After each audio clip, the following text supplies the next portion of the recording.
All right, class, let's watch this video and I'll let you know after. That one day, this nation will rise up, live out the true meaning of its creed.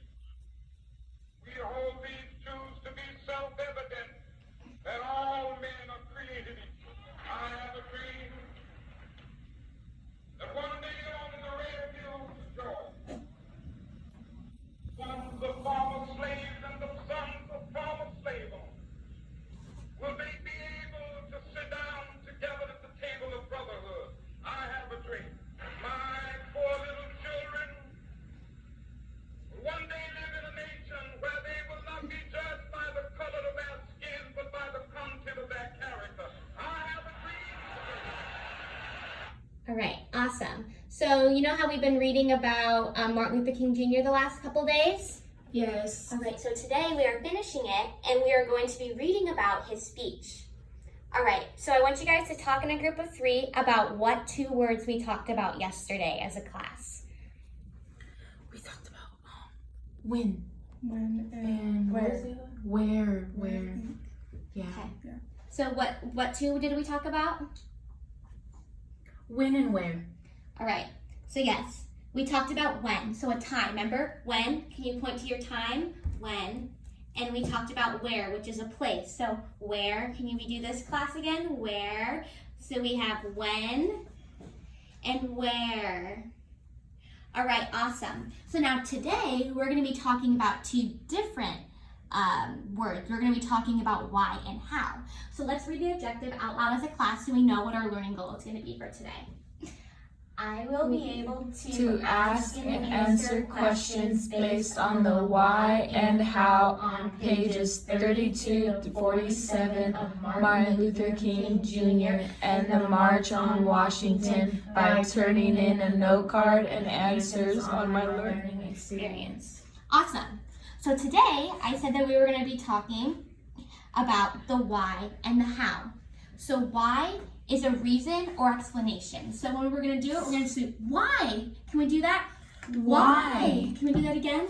Why? And how is a number or the way things are done. So we're going to do number and then the way things are done. So what is why? Why. And then how is a number and how things are done. Teacher, I don't know what you mean by number. What does number mean? Like how many. So how many books do I have on the bookshelf? Then we can count how many I had. Oh, okay. All right. So talk in a group of 3 of why would it be important to start questions with why and how. It could help us learn. Yeah. Mm-hmm. It could help us understand the book. Yeah. Help us think. Yeah. Awesome. I loved all the explanations. Can Danny, can you please tell me what you said? We just said that it helps us learn. Mm-hmm. It does. All right. So let's all corner around over here and we will read some of the book. With our chairs or on the floor? With your chairs, please. Oh, man. All right. Teacher, Allie won't move over. Allie's not moving. Okay. So remember we talked about this man, Martin Luther King Jr.? Yeah. Awesome. So the man's name is Martin Luther King Jr. He is a preacher and the son of a preacher. He has grown up in Georgia. He knows all about what it is like to be a black person in the South. Wow. Dr. King is a man of peace, but he is also a fighter. He does not use his fist or weapons though. He uses his words to fight. Very powerful, you guys. In the South, Dr. King has had many protests. One was a march in Georgia. Another was a protest against a bus company in Alabama. He has been put in jail many times. He was put in jail though for good reasons, but since he was protesting about something that was bad, then he had to go in jail, right? Okay. There were threats against his life. Some people wanted him dead, but that does not stop him. Today in Washington, D.C., Dr. King speaks words of hope. His speech is about his dream for a better world. He says, I have a dream that my 4 little children will one day live in a nation where they will not be judged by the color of their skin. He hopes that people will see all children for who they are and for the things that they do in their lives. It is this dream that one day little black boys and little black girls will be able to join hands with little white boys and girls. All right, so let's go back to our seats, please. And I'm going to ask you this question. Why did Martin Luther King Jr. speak in Washington, D.C.? So I want you to write down the question to that answer and start it with, he spoke in Washington, D.C. because, and then write your answer. And can you see that it's why, and we're working with why words today?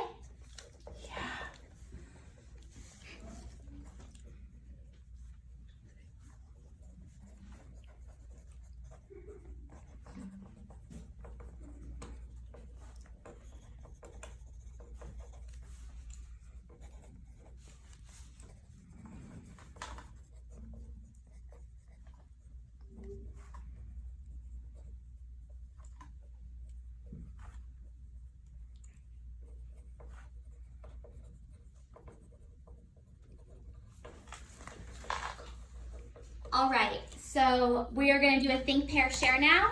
So can you please partner up and discuss what you wrote about? Okay, you go. No, you go first, Ellie. It's okay. He spoke in Washington, D.C. because he wanted change and a better world. What did you put? I put that he wanted that one word, equal. Equal. Equality. He wanted everyone to be equality. To be equal, yes. Yeah, that's the word. All right, Lexi, what did you say?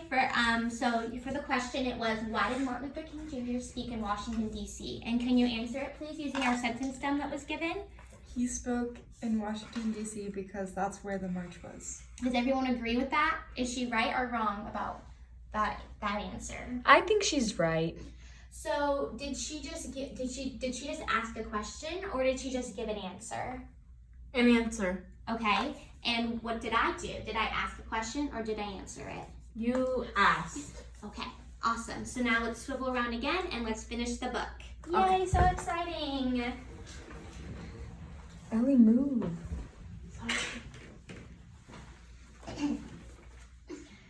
All right, so Dr. King speaks for 16 minutes and 20 seconds. His voice rises and falls. The crowd leans forward. They want to hear every word. 9 times Dr. King says, I have a dream. If he's saying it 9 times, do you think it's really important? Yeah. When Dr. King finishes, there is silence. Then 250,000 people start to clap and cheer. Some people are so moved by his words, they cry. Oh my goodness. People all around the world watch Martin Luther King Jr. on TV. So does President John F. Kennedy. By early evening, people start back to their cars, to the buses, and to the trains and planes. It is time to go home. The march has ended. But that is not the end of the story. 1 year later, a law is passed. It is called the Civil Rights Act of 1964. Bless you, Ellie. Bless you. Bless you. From now on, there cannot be restaurants for whites only.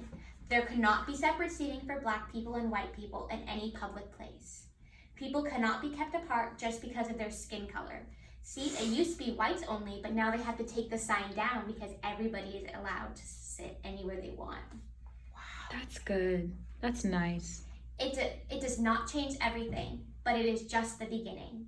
And the power of words, the words of Dr. King and others, changes the law of the land. Yay! All right, so go back to your seats, please. And what am I going to do? I'm going to ask another question. So, how did Dr. King change the law of the land? And I would like you to use this sentence then. Dr. King changed the law of the land by, and then fill in your answer, please. And I'll give you some time to do that.